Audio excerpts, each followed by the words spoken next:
Your name is Edith Cavell. The year is 1915. You are a 49-year-old English matron in a long white veil, and the men in your hospital under your hands, in your bandages, under the rule of your training that does not let you say no to a wounded body, are German soldiers. The men coming out of your back door at night, half-starved, in clothes you found for them, are British. Both of these are your duty. Only one of them will get you shot. The hospital is your school. You built it. Before the war, it was the first proper secular nursing school in Belgium, and you were its matron, an unfussy English clergyman's daughter who had taught Belgian girls how to keep a sterile ward and how not to look away from a wound. When the German army took Brussels in August 1914, you did not close. You hung the Red Cross flag over your door, and you opened the gates wider. The wounded came in. Some of them wore Feldgrau, and some of them wore khaki. And the rule you trained under at the Royal London did not let you ask which. Then, a starving British soldier knocked at your back door with the name of a farm in his pocket and a Belgian guide behind him, and you let him in, and you fed him, and you found him civilian clothes, and you held him in your house for 2 nights and a day until the next guide came for him, and you gave him the road to Holland.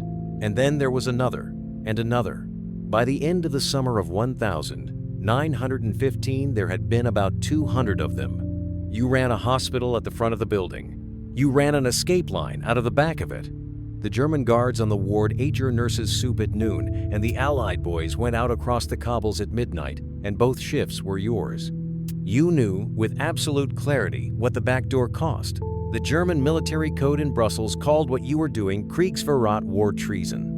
The penalty for war treason in an occupied city in wartime is the rifle. You knew this before you opened the door the first time.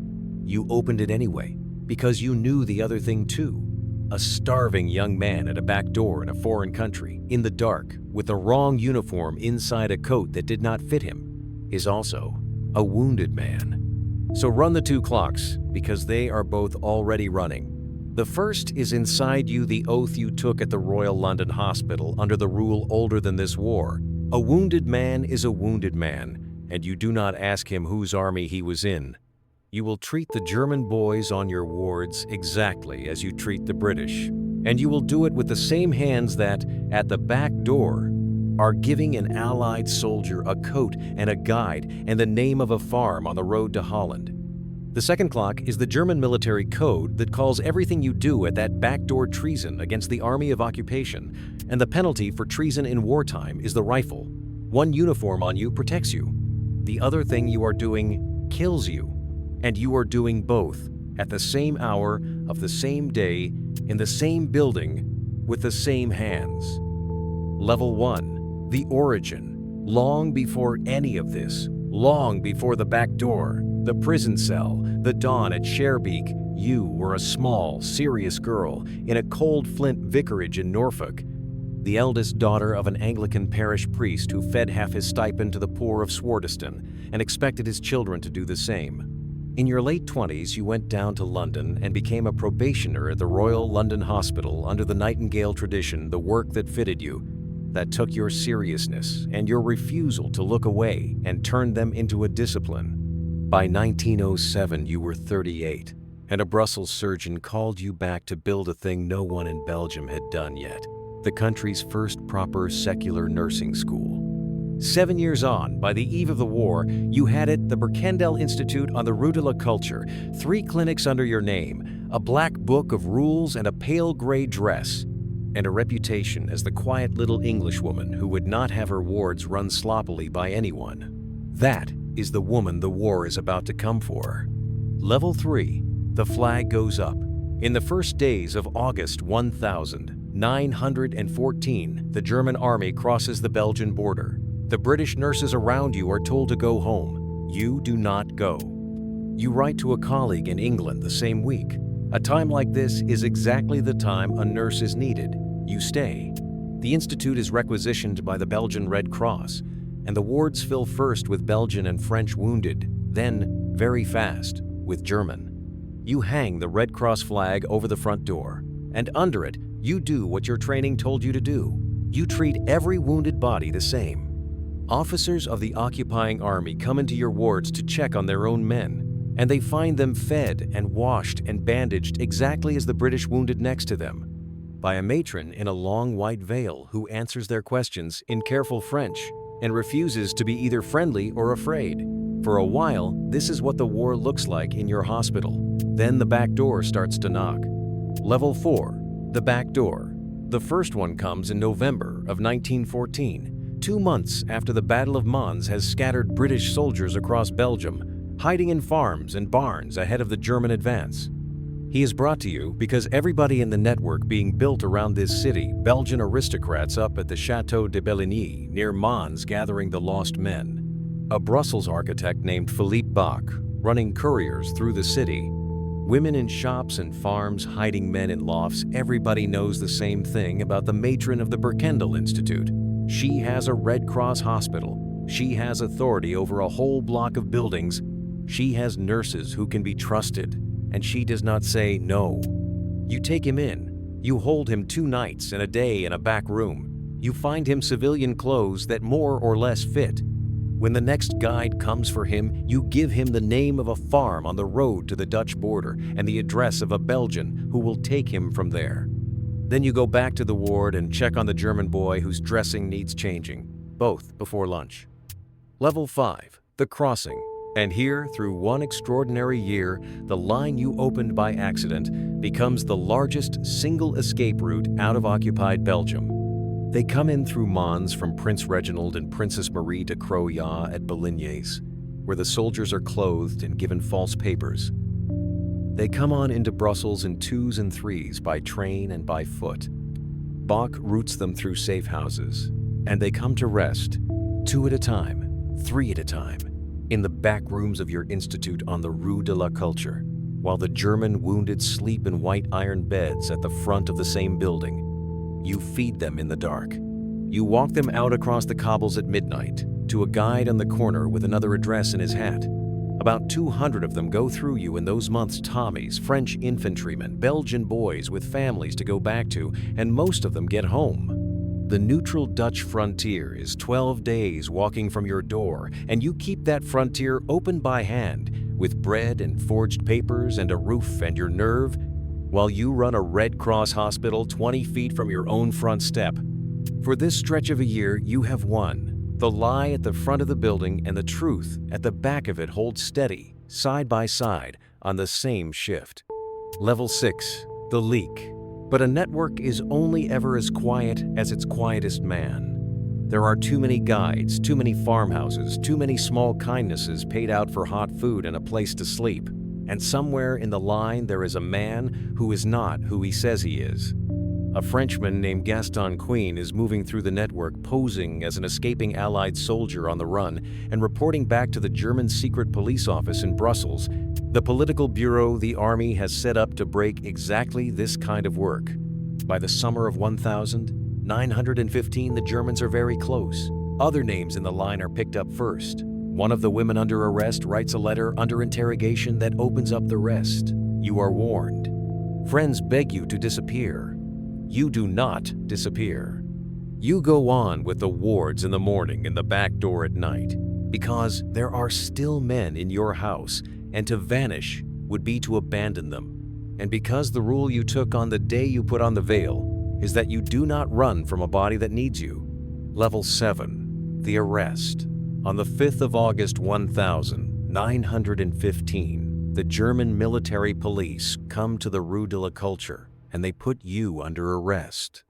They search the Berkendel Institute, and they seal the rooms, and they take you, with 34 others Bach, women from the network, 2 of the D. Crochet, to the dark stone prison of St-Gilles in the south of the city, and they put you in a cell on your own. You will sit in that cell, in solitary confinement, for about 10 weeks. They interrogate you in German, which you do not speak as well as you speak French. You answer truthfully, because lying to save yourself was not in the rule you took either, and because you believe wrongly that the people who matter to you have already been condemned by their own confessions, and that your truth cannot make their situation worse. By the end of the questioning, the German prosecutor has, in your own clear words, almost everything he needs to send you to the wall. Level 8, the tribunal. On the 7th of October 1915, they take you out of St-Gilles and across Brussels in a closed van and stand you, with the other defendants, in front of a German military tribunal at the old Senate building. The trial runs 2 days. It is conducted in German with French interpretation. You do not have a defense in any meaningful sense. The lawyer the Germans have appointed is told nothing he can use. The prosecutor reads your own statements back to you, and you confirm them. You do not deny that you sheltered the Allied soldiers. You do not deny that you helped them out of the country. You do say one thing that the prosecutor pretends not to hear, that you did it because if you had not, those men would have been shot. The verdict is decided before the court rises, but they hold the announcement back until the 11th, until the diplomats of 3 neutral countries, who have been writing letter after letter to spare you, are too far behind the clock to stop it. The death sentence is read to you in your cell. You answer that you expected it. Level 9, the chaplain. On the night of the 11th of October, the Germans allow an Anglican chaplain in Brussels, a man named Sterling Gahan, to come to your cell. He brings you communion. He stays a little while. You tell him, calmly, that you have no fear and no shrinking. You tell him that life has always seemed to you so hurried and full of difficulty, and you have learned in these 10 weeks that the time has come when you can look back on it without bitterness. And then you say the line you did not know you were leaving to the world. You say that standing as you do in view of God and eternity, you realize that patriotism is not enough, that you must have no hatred or bitterness towards anyone. You are not making a speech. You are an Anglican vicar's daughter, in the last hours of a long working life, saying the only thing you have left to say to a man who has come to pray with you. He writes it down afterwards, exactly. He goes, "You sleep or you do not." The lamp in your cell burns down, and the night turns toward morning. Level 10, the dawn. At about 2 in the morning of the 12th of October 1915, the guards come for you. They take you out of St-Gilles in a covered van across a Brussels that is still asleep, north and east, to the Tir National, the Belgian National Rifle Range in the Schaerbeek district, where for years before the war, young men had practiced shooting at paper targets. There is another van for Philippe Baug, the architect, who is to be shot the same morning. The dawn comes up gray over the long sand butts of the range. They lead you out into the cold. They offer you a blindfold. You refuse it. You stand very still in your long coat in the half-light, a small woman in a long white veil who has had 10 weeks alone to know exactly where this morning was going. The line of riflemen is raised. The dawn is held for 1 beat. And then we cut to a plain wooden cross planted in the sand of the rifle range, with no name on it yet, the only marker the Germans will allow, because the woman they have just shot is not, by any of the rules they wrote, the enemy they thought they were killing. 4 years later, in May of 1919, they bring you home your coffin on a horse-drawn gun carriage under the Union Jack at last, first through Westminster Abbey for a service before the King, then north by train to Norwich Cathedral, where they bury you in sight of the cathedral wall. This was the life. An English clergyman's daughter who took the Nightingale rule into the matron's veil of a Brussels nursing school, who treated wounded German boys on her wards with the same hands that opened the back door at night for the Allied ones, who held that contradiction steady for a year and saved roughly 200 men, who was betrayed by one of her own line, who sat 10 weeks alone in a German prison and gave the chaplain on the last night the line that outlived the war, "Patriotism is not enough," and who refused the blindfold at dawn and was shot at the Tir National on the 12th of October 1915, and shamed an empire that did not understand, then or now, that a nurse who treats both sides is not a spy. They thought they were killing a war criminal. They were killing the rule. Another life history for God is waiting. Subscribe.